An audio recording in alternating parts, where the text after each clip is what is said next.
Ayo berinvestasi akhirat, bangun rumahmu di surganya. Sempurnakanlah ibadah Anda dengan beramal jariah yang pahalanya tidak terputus hingga akhir kiamat dengan ikut berdonasi untuk pembangunan Masjid Agung Al-Akbar Kota Sorong.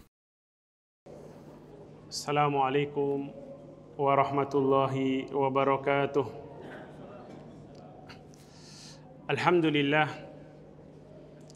Alhamdulillahi ala ihsanih wa syukru lahu ala taufiqihi wa amtinanih. Wassalatu wassalamu ala ashrafil anbiya'i wal mursalin wa ala alihi wa ashabih. Thumma amma ba'd. Jamaah salat maghrib rahimani wa rahimakumullahu ta'ala. Alhamdulillah atas taufik dari Allah subhanahu wa ta'ala, di malam hari ini kita bisa berkumpul di salah satu rumah di antara rumah-rumah milik Allah subhanahu wa ta'ala, di majelis ilmu yang mudah-mudahan kelak akan menjadi pemberat timbangan amal soleh kita di yaumil akhir. Amin ya rabbal alamin. Salawat dan taslim senantiasa kita haturkan kepada tauladan kita, junjungan dan qudwah kita, Khalilullah Nabiullah Muhammad sallallahu alaihi wa alihi wasallam. Dan semoga kelak di yaumil akhir Allah mengumpulkan kita bersama dengan beliau sallallahu alaihi wasallam di surganya Allah. Amin ya rabbal alamin. Jamaah rahimani wa rahimakumullahu ta'ala, Allah subhanahu wa ta'ala menciptakan kita di dunia ini untuk tujuan yang sangat agung. Maka sangat ironi manakala kita sudah hidup di dunia ini berpuluh-puluh tahun, tapi kita belum faham betul kenapa kita ada di dunia. Kalau ada orang, dia datang dari Sulawesi, datang dari Jawa ke Sorong sini, dia sudah tinggal lama di Sorong, tapi dia tidak tahu tujuannya bikin apa di Sorong. Kenapa dia di Sorong? Kira-kira bagaimana, Pak? Ya, tentu ini sangat memprihatinkan. Dan lebih memprihatinkan lagi manakala seorang hamba, seorang manusia tidak tahu kalau dia di dunia ini sebenarnya tujuannya untuk apa. Kalau sampai dia tidak tahu, maka ini adalah suatu hal yang sangat memprihatinkan dan tentu harus segera diperbaiki. Karena sejatinya Allah subhanahu wa ta'ala telah menjelaskan kepada kita mengapa kita diciptakan di dunia ini. Di dalam Al-Quran hal ini sudah sangat gamblang, sangat jelas dan tegas. Kata Allah subhanahu wa ta'ala di dalam surat Az-Zariyat ayat yang ke-56, "Wa ma khalaqtul jinna wal insa illa liya'budun." Dan tidaklah aku ciptakan jin dan manusia kecuali semata-mata untuk beribadah kepadaku. Mengapa kita katakan liya'budun, artinya semata-mata untuk beribadah kepada Allah? Karena para ulama menjelaskan di antara makna ya'budun ay liwahiduni, sebagaimana disebutkan oleh Al-Imam Al-Baghawi di dalam kitab tafsir beliau. Liya'budun ay liwahiduni, tujuannya adalah untuk mentauhidkan Allah subhanahu wa ta'ala. Jadi perintah Allah agar kita beribadah, maksudnya beribadah hanya kepada Allah subhanahu wa ta'ala. Karena ibadah tidak akan dianggap sebagai ibadah manakala ibadah itu tidak dilandasi dengan yang namanya tauhid.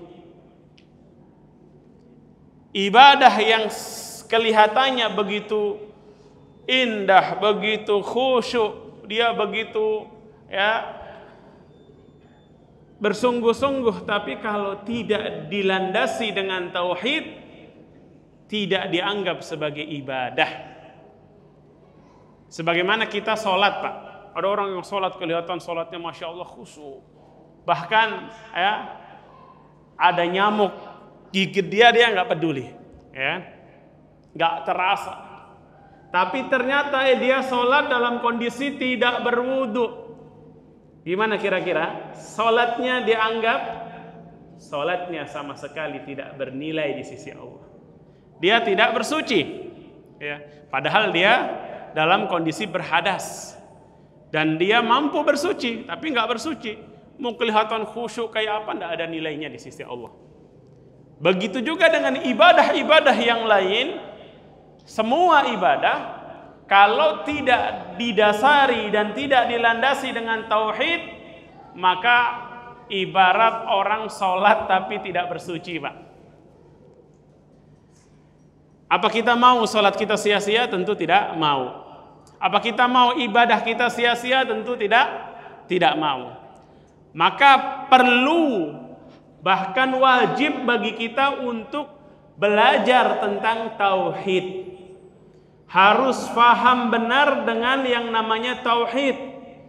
Apa itu tauhid, Ustadz? Tauhid itu dari bahasa Arab, dari asal kata wahada yuwahidu tauhidan. Yang kalau kita terjemahkan dalam bahasa Indonesia bisa diartikan mengesakan. Wahada yuwahidu tauhidan. Tauhid itu artinya mengesahkan Allah Subhanahu wa taala. Mengesahkan Allah Subhanahu wa taala. Nanti kita akan bahas mengesahkan dalam hal apa? Mengesahkan dalam rububiyah, dalam uluhiyah dan asma wa sifat. Tapi sebelumnya kita ingin jelaskan bahwasanya penggunaan kata tauhid ini bukan hal yang baru.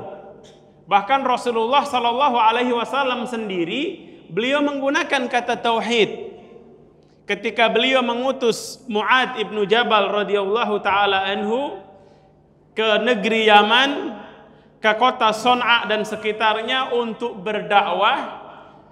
Maka beliau memberikan wasiat kepada Mu'ad radhiyallahu taala anhu, innaka ta'ti qauman min ahlil kitab. Wahai Mu'ad, kamu ini akan mendatangi kaum yang mereka notabene-nya adalah ahlul kitab.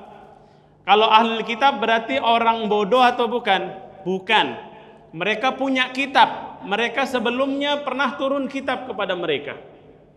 Mereka orang yang punya dalil, bisa berargumen. Maka Rasulullah Shallallahu Alaihi Wasallam ketika mengutus Mu'ad sebagai dai ke negeri Yaman, beliau jelaskan dulu kondisi masyarakat di sana seperti apa dan misi utamanya apa. Kata beliau, falyakun awwala ma tad'uuhum ilaihi tauhidullah atau tauhidullah. Hendaklah yang pertama kali engkau seru, engkau ajarkan, engkau sampaikan kepada mereka adalah tentang tauhidullah, tentang mengesahkan Allah Subhanahu wa taala. Dan perkara tauhid ini menjadi sangat penting ketika kita melihat di masyarakat masih begitu banyak orang yang tidak paham tauhid, Pak. Loh Ustaz, jangan asal nuduh dong. Tidak menuduh, ini realita dan kita sedih dengan kondisi ini. Sedih dan kita ingin kaum muslimin mereka bisa paham tauhid yang benar, karena tauhid ini adalah syarat seseorang untuk bisa masuk surga. Bukan hal yang sembarangan. Ini hal yang sangat pokok, hal yang sangat mendasar, hal yang sangat penting, yang sangat fundamental. Mengapa kita katakan masih banyak yang tidak paham tentang tauhid? Karena realita yang menjelaskan hal tersebut. Apa realitanya? Realitanya di masyarakat kita tidak sedikit orang yang mengatakan semua agama itu sama. Saya tanya di sini, apakah sama antara agama Islam yang hak dengan yang lainnya? Sama atau tidak? Tidak, Pak. Inna dina indallahil Islam. Ini perkara tauhid. Sesungguhnya agama yang diterima di sisi Allah hanyalah Islam. Tapi masih banyak bahkan yang menyampaikan dan mempromosikan pemikiran yang ngawur ini bukan orang-orang yang nggak punya ilmu, bukan orang-orang yang tidak terpelajar, bahkan tidak sedikit di dunia kampus. Semua agama itu sama.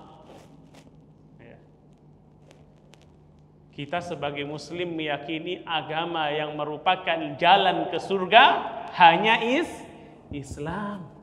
Ini enggak akan dikatakan seseorang paham tauhid kalau dia masih meyakini seperti itu. Contoh lain, masih bertebaran ya, dan begitu banyak dukun-dukun di negeri kita. Mau yang asli, yang KW super barangkali ya, banyak ya.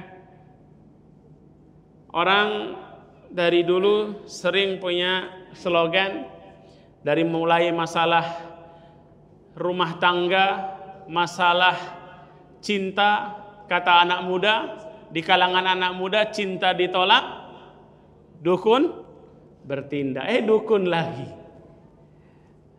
Dia mencalonkan diri jadi ketua RW,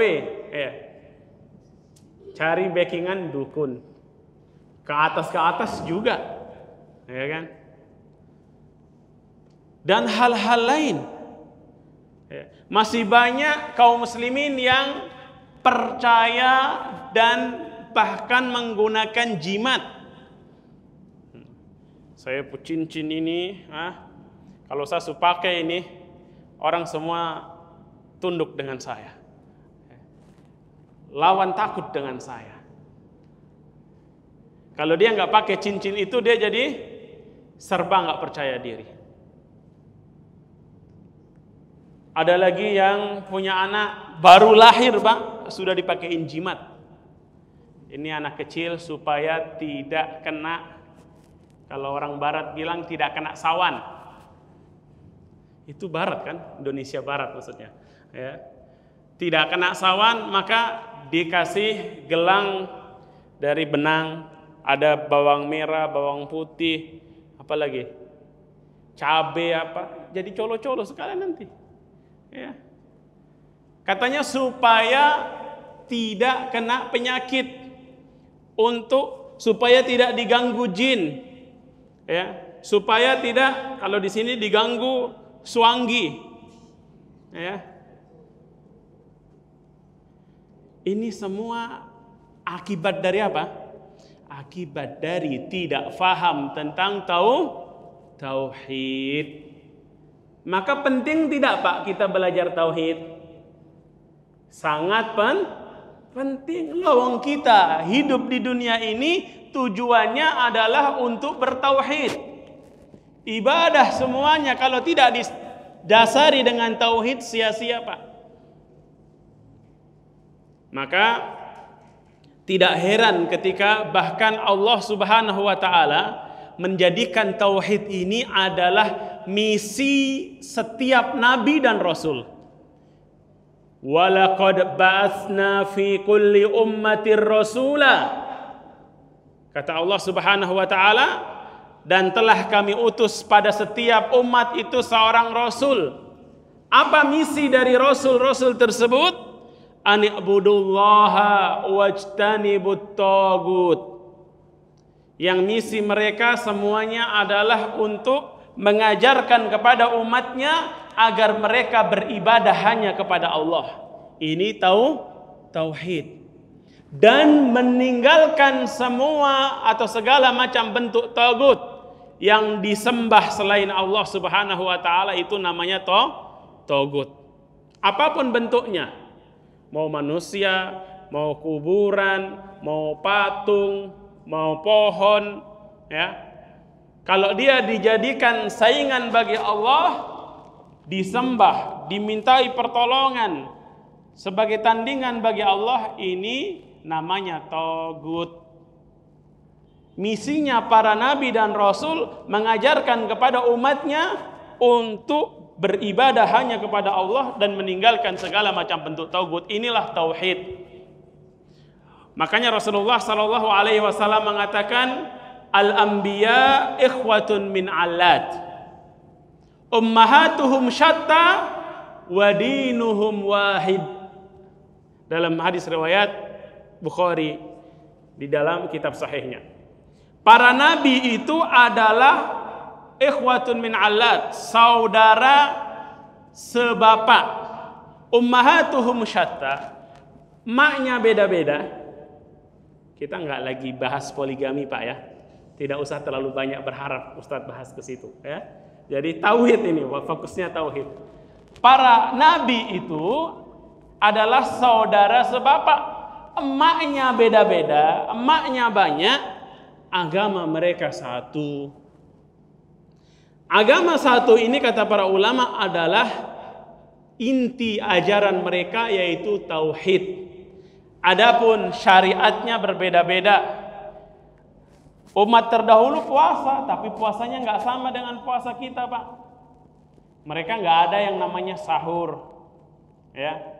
Karena kalau sudah lewat habis maghrib, nanti sudah isya atau sudah tidur, lanjut puasa lagi.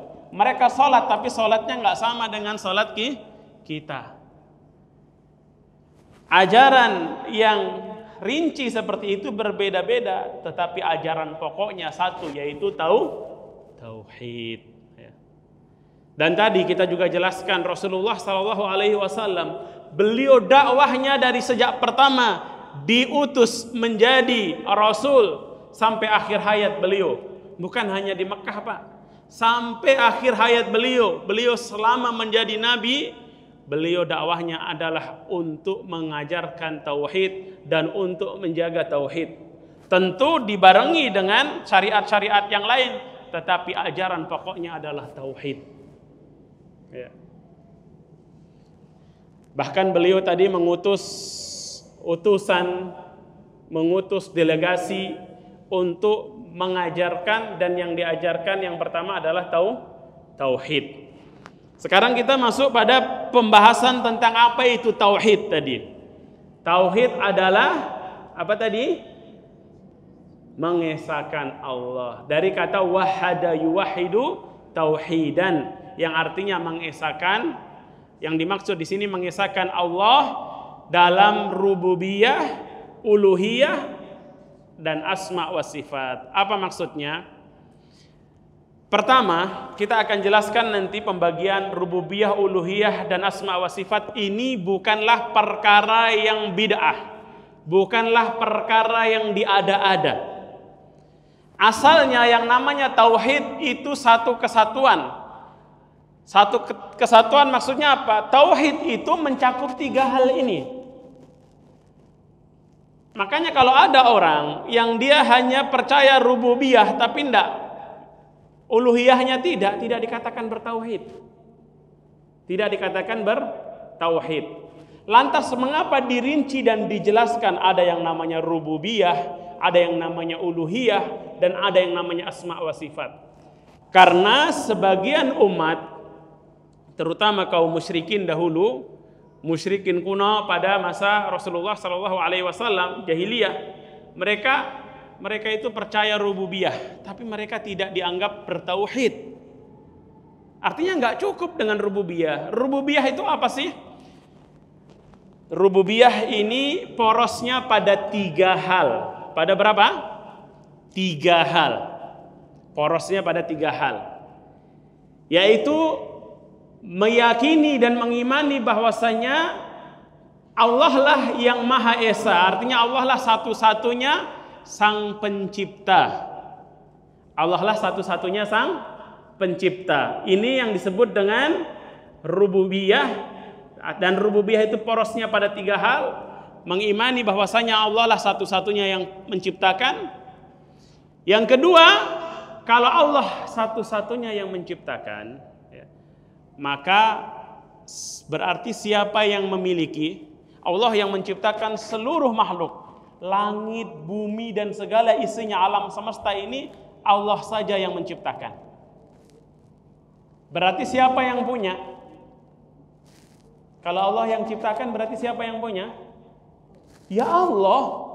Maka kita wajib mengimani bahwasanya pemilik yang sesungguhnya seluruh alam semesta dan isinya ini adalah Allah Subhanahu wa ta'ala.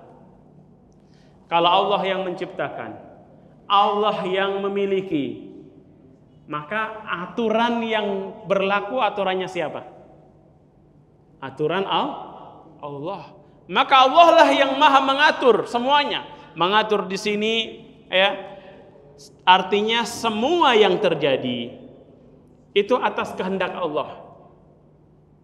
Dan semua harus mengikuti aturan Allah. Allah yang menghidupkan, yang mematikan semuanya. Tidak ada yang hidup kecuali atas izin Allah.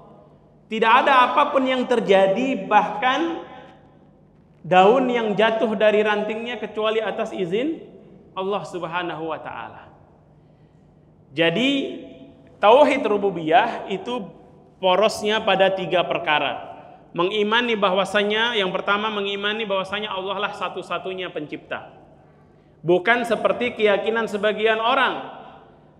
Sebagian orang seperti orang Majusi meyakini yang menciptakan alam semesta ini adalah siapa? Atau apa? Mereka meyakini yang menciptakan adalah cahaya dan kegelapan. Ya. Mereka memiliki meyakini pencipta itu ada cahaya dan kegelapan. Mereka menyembah api. Ya. Tuhan mereka bukan hanya api, kegelapan juga. Tapi bagi mereka cahaya ini Tuhan yang lebih baik.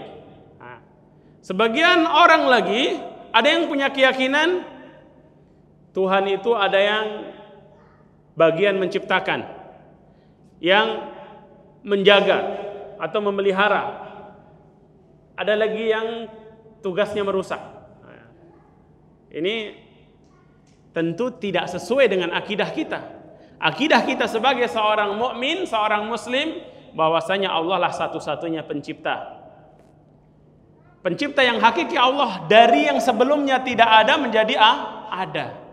Kalau ada ungkapan atau sebutan ini dianggap manusia dikatakan dia pencipta. Allah menyebutkan dalam Al-Quran, Allah ahsanul khaliqin, sebaik-baik pencipta. Kalau begitu ada pencipta yang lain. Bukan itu maksudnya. Pencipta-pencipta yang lain itu bukan pencipta yang hakiki. Karena pada hakikatnya mereka tidak menciptakan, hanya merubah dari sesuatu yang sudah ada menjadi sesuatu yang berbeda. Orang menciptakan handphone, smartphone. Apakah dia menciptakan dari yang awalnya tidak ada, sama sekali tidak ada menjadi ada? Dia hanya merubah dari bahan-bahan atau barang-barang yang sudah Allah ciptakan, dikumpulkan yang awalnya tidak ada ini perangkat ini, akhirnya jadilah smartphone. Sedangkan Allah tidak. Allah pencipta yang hakiki menciptakan dari yang tidak ada, awalnya tidak ada. Memang tidak ada, menjadi ada. Semua alam semesta dan segala isinya awalnya tidak ada. Setelah Allah ciptakan maka jadi ada. Innama amruhu idza arada syai'an ayyaqula lahu kun fayakun. Sesungguhnya kehendak Allah, kalau Allah berkehendak sesuatu Allah katakan kun, jadi maka jadi. Ini juga sebagian orang saya dengar kadang dia ikut-ikutan bilang seakan-akan ini jadi zikir ya. Kun fayakun. Ya antum bukan Allah, Allah yahdik. Kan gitu. Itu Allah yang kun fayakun itu. Kalau kita enggak ya. Kita minta pada Allah, memohon, berdoa, ya Allah berikan saya ya anak yang soleh, ya, berikan saya ya sebelum anak istri lah ya. Ya kalau nggak punya istri gimana anak ya. Berikan saya rizki yang berkah, rizki yang halal. Ya mudahkan urusan saya, minta pada Allah. Ya, jangan antum mau bikin apa terus antum bilang kun fayakun, ya enggak bisa. Ya. Ini enggak pas. Ya. Jadi tadi muara atau poros pada akidah tauhid rububiyah adalah 3 hal tadi. Termasuk di dalamnya nanti yang mengatur itu menghidupkan, mematikan, memberi rizki, ya. Semua itu Allah Subhanahu wa ta'ala. Yang menurunkan hujan, itu termasuk Allah yang mengatur semuanya. Bukan ada orang yang mengaku saya punya remote, nggak tahu remote merek apa. Ya. Pada saat butuh saya kasih turun hujan, tinggal pencet remote. Ya. Ini namanya halu. Ya, orang terlalu banyak menghayal. Ya. Seorang mukmin tidak boleh percaya dengan hal tersebut. Yakin itu batil. Ya. Tapi tadi saya katakan betapa banyak orang yang tidak paham tauhid. Yang ada fenomena apa saja dia masih penasaran, bahkan masih ada saja yang percaya. Buktinya apa? Sudah berapa kali dan betapa seringnya di negeri kita ini ada orang yang mengaku sebagai nabi akhir zaman. Sering nggak, Pak? Alhamdulillah di Sorong mudah-mudahan tidak ada ya. Belum ada dan mudah-mudahan selamanya tidak ada. Di kota-kota lain itu ada ya.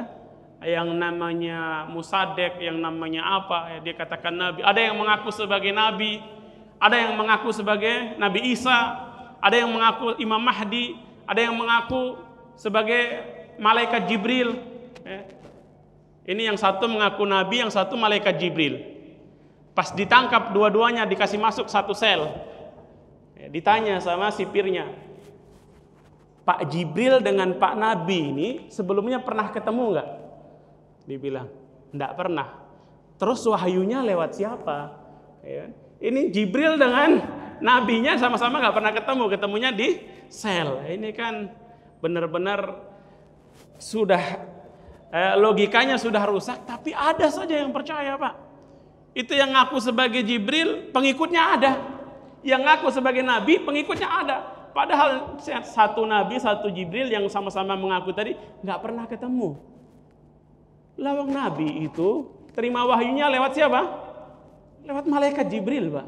Iya, dia nggak pernah ketemu. Ini ya memang begitu rusaknya logika, rusaknya akal ya, karena tidak dibimbing oleh wahyu, tidak dibimbing oleh tauhid, tidak ngerti tauhid. Taib, kita lanjutkan. Jadi yang pertama tauhid rububiyah. Dan orang tidak cukup sampai di sini saja. Oh, dan sebagian orang ini mereka mengatakan yang namanya tauhid berarti kita meyakini Allah lah sang pencipta. Iya, kita yakin wajib itu, tapi nggak cukup sampai di situ. Konsekuensi dari tauhid rububiyah, kalau rububiyah kita benar, kata Allah Subhanahu wa taala apa? Ya ayyuhan nas u'budu siapa? Rabbakum alladzi khalaqakum walladzina min qablikum. Wahai sekalian manusia, sembahlah oleh kalian Allah saja, sembah Allah saja. Kenapa? Karena Allah lah yang menciptakan kalian dan orang-orang sebelum kalian. Masa Allah yang menciptakan, satu-satunya pencipta, tapi dia menyembahnya patung, menyembahnya pohon, menyembahnya bintang, menyembahnya bulan. Ini kan nggak logis. Ya. Ini bertentangan, dua hal yang sangat bertentangan. Maka Allah perintahkan konsekuensi dari keimanan kita kepada tauhid rububiyah harus dibuktikan dengan tauhid uluhiyah. Apa itu tauhid uluhiyah? Tauhid uluhiyah adalah kita mengesahkan Allah dengan atau dalam bentuk semua ibadah yang kita lakukan. Wa ma umiru illa liya'budu ilaha wahida. Dan tidaklah mereka diperintahkan kecuali hanya untuk beribadah kepada ilah, kepada Allah yang satu. Bukan pada A, pada B, pada C, macam-macam. Ya. Ada Tuhan yang mereka yakini ini penjaga sawah ya, supaya panen taninya banyak, dia bikin sesaji untuk ya penunggu atau Tuhan yang mengatur pertanian menurut mereka, supaya hasil nelayannya bagus, dia bikin kegiatan atau bikin acara dengan sesajen motong kerbau, motong kambing, atau mungkin motong ayam, dipersembahkan kepada penjaga atau penunggu laut katanya. Sebagian sudah kena musibah masih bikin hal yang merusak lagi. Karena tsunami, dia bikin sesaji di tempat kenanya itu. Ini sudah jatuh ketimpa tangga pula. Waliyahudzubillah. Jadi tauhid uluhiyah, kita mengesahkan Allah dalam bentuk ibadah kita. Artinya solat khusus hanya untuk Allah. Boleh nggak orang solat ditujukan kepada selain Allah? Tidak boleh. Maka begitu juga dengan ibadah-ibadah yang lain. Seperti apa? Berkurban harus hanya untuk Allah. Berdoa hanya kepada Allah. Bernazar hanya untuk Allah. Orang puasa niatnya hanya untuk Allah. Jangan puasa supaya kebal, supaya sakti. Tidak ada ini, Pak. Ya. Minta pertolongan atau perlindungan dari keburukan kepada Allah Subhanahu wa taala. Bukan minta sama dukun. Maukah dia dukun asli ataupun dukun KW, mau KW super, tidak boleh. Semuanya haram.